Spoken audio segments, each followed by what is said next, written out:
The mansion doors swung open, and in that instant, everything Richard Hale thought he knew about being a father was about to be tested. Fresh off a transatlantic flight, his polished shoes clicked against the marble floor as he wheeled his sleek suitcase behind him. To anyone looking, Richard looked the part of a man who had conquered boardrooms across Europe. Tailored suit, gold watch, confidence in every step. But inside, his heart beat with a softer anticipation. Tied to his suitcase handle was a small, worn teddy bear, his son Ethan's favorite. It had been nearly a month since he'd last seen his boy, and Richard imagined the joyful reunion, Ethan sprinting into his arms, laughter echoing through the halls, the promise of time made up. But destiny rarely plays by the script we write. Richard's early return was meant to be a surprise. Instead, it became the opening act of something he could not have foreseen. With every step deeper into his quiet home, his chest tightened, not from the weight of travel, but from the weight of absence. He pictured Ethan's wide blue eyes lighting up when he saw him, imagined the warmth of a hug, stronger than any victory he'd earned overseas. Yet beneath his excitement was a truth he didn't want to admit. Money and success had kept him away, leaving Ethan to sleep in an empty room, night after night. Richard was about to learn that surprises don't always come wrapped in joy. Sometimes they arrive hidden in shadows, waiting in the very heart of home, where love had been missing for far too long. His footsteps slowed as he reached the kitchen doorway, his hand still resting on the teddy bear. What he expected to find was silence, maybe the faint hum of the refrigerator. Instead, the sight before him rooted him to the floor. At the counter stood a young black woman he did not recognize. Her gray apron wrinkled, her shoulders trembling as if the weight of the world pressed down on them.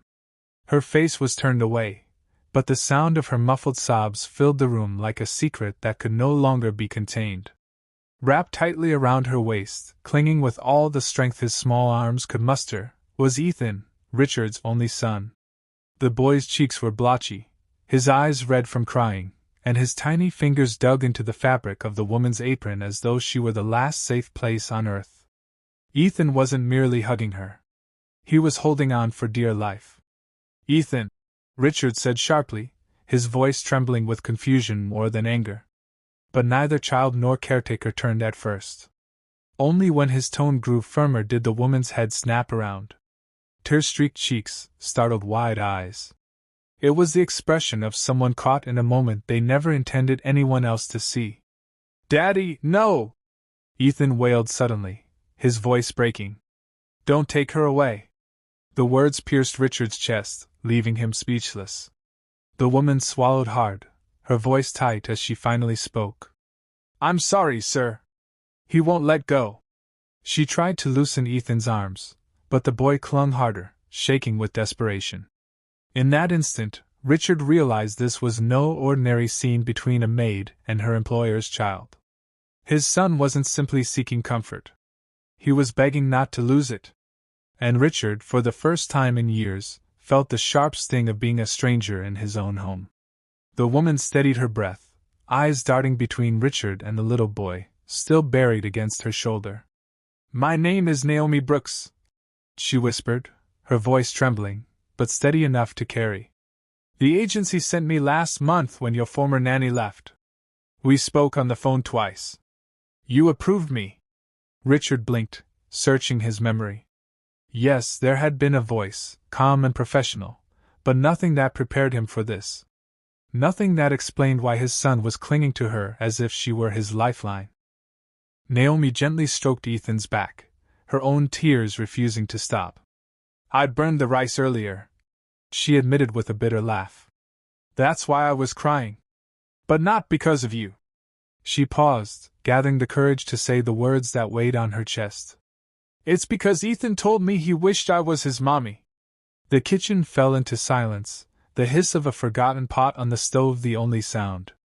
Richard's jaw tightened, the words striking deeper than he could show. He glanced at Ethan, whose small hands trembled as he clung harder to Naomi's apron. "I didn't ask for that," Naomi added quickly, her voice cracking. "I didn't try to take anyone's place, but he has nightmares every night. He calls out for someone, anyone, and there's no one but me." I held him, sang to him, stayed with him until he could breathe again. Richard felt his chest cave.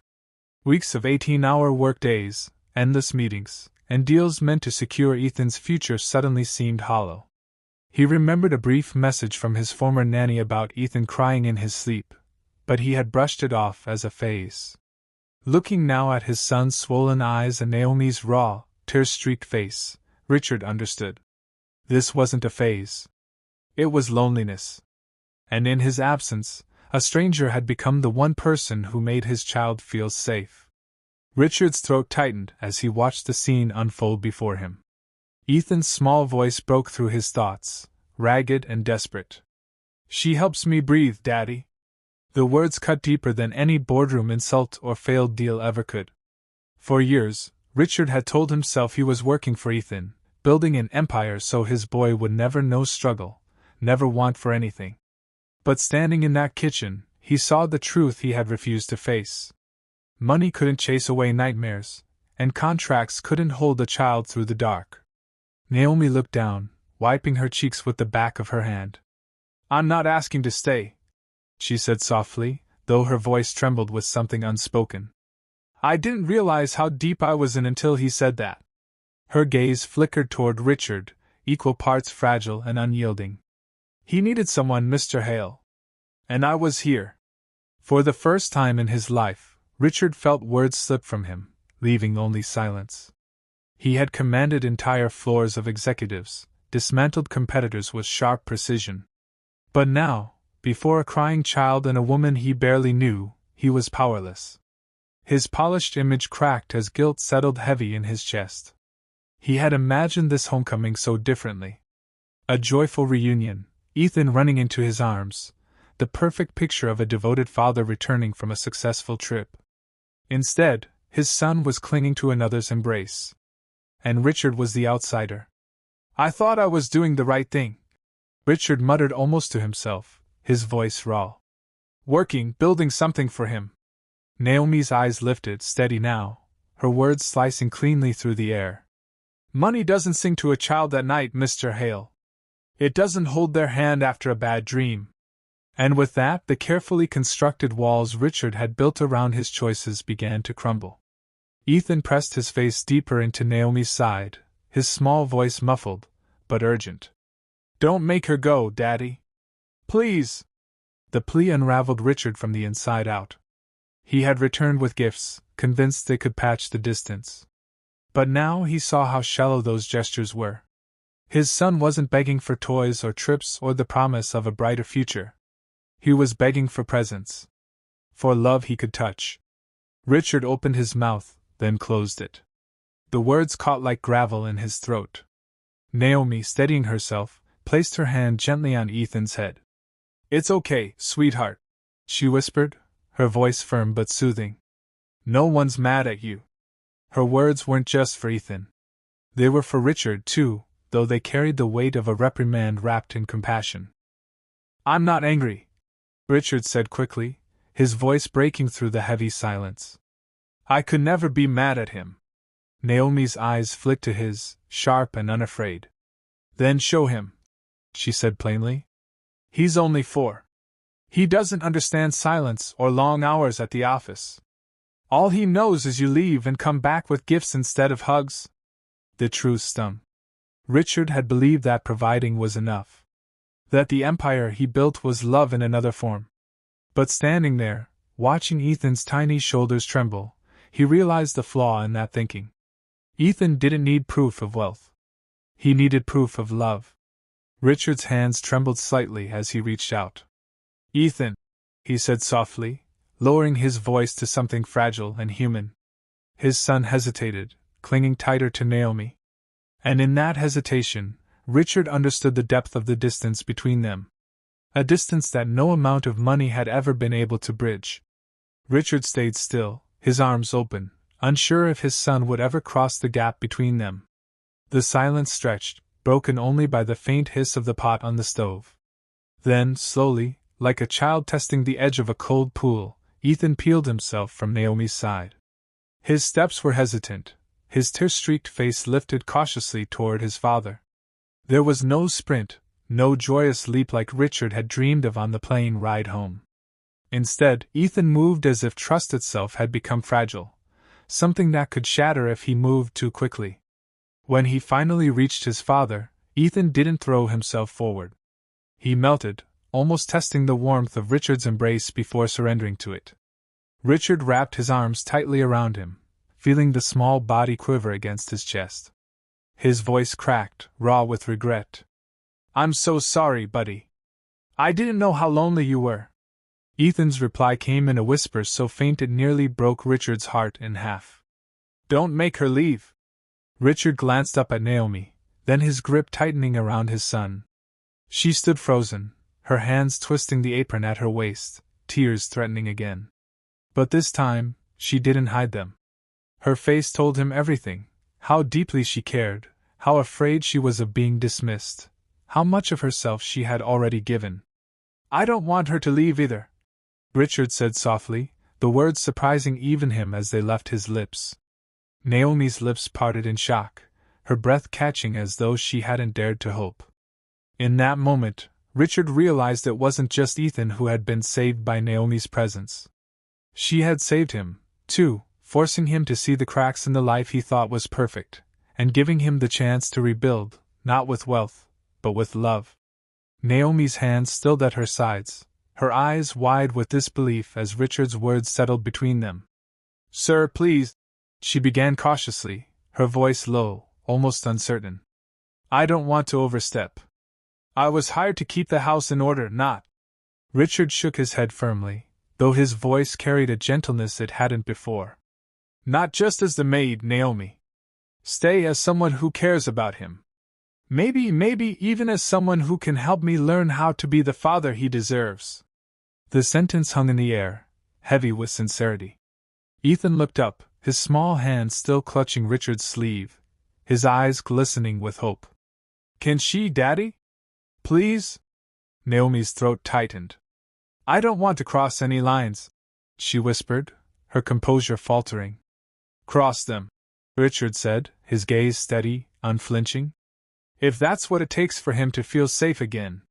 For the first time since Richard had entered the kitchen, a warmth flickered across Naomi's features. It wasn't a triumphant smile, but something gentler, a cautious acceptance. She exhaled slowly, her posture softening as if she had been holding her breath for weeks. The pot on the stove bubbled over, the faint scent of burned rice filling the room, but no one moved to fix it. It didn't matter anymore. What mattered was the small boy pressed between them, his heartbeats slowing as his world, once fractured, began to feel whole again. Richard reached for the teddy bear, still tied to his suitcase, and handed it to Ethan. "I brought this for you," he said softly, his voice unsteady. "But I should have brought myself sooner." Ethan hugged both the bear and his father, and for the first time in weeks, he didn't cry. Later that evening, after Ethan had finally fallen asleep, nestled in his father's lap, Richard found Naomi in the hallway, quietly wiping down the stove. She turned at the sound of his footsteps, her expression uncertain, as though waiting to be dismissed. Instead, Richard spoke softly. "I know this wasn't the job you expected." Naomi gave a small, tired smile. "It's not. But it's the job I needed." Richard nodded, his voice steady but humbled. "If you ever want something more, training, school, whatever, you'll have my support. Just promise me one thing." Her brows lifted slightly. "What's that?" "Don't stop being who you were today." "For him." Naomi's eyes softened, the walls she'd built finally lowering. "I couldn't if I tried." As Richard turned back toward the living room, he paused, his voice thick with emotion. "Naomi, thank you for saving my son." She didn't answer with words, only a quiet nod before returning to the stove where a fresh pot of rice had just begun to simmer. True love isn't measured by the wealth we leave behind, but by the presence we give today. Children don't need empires built in their name. They need laughter at the dinner table, arms to hold them after nightmares, and someone who shows up when it matters most. What about you? Have you ever realized that the smallest acts of love mattered more than the biggest sacrifices? Share your story in the comments below. We'd love to hear it. And if this story touched your heart, don't forget to like, subscribe, and ring the bell so you never miss another tale of love, redemption, and second chances.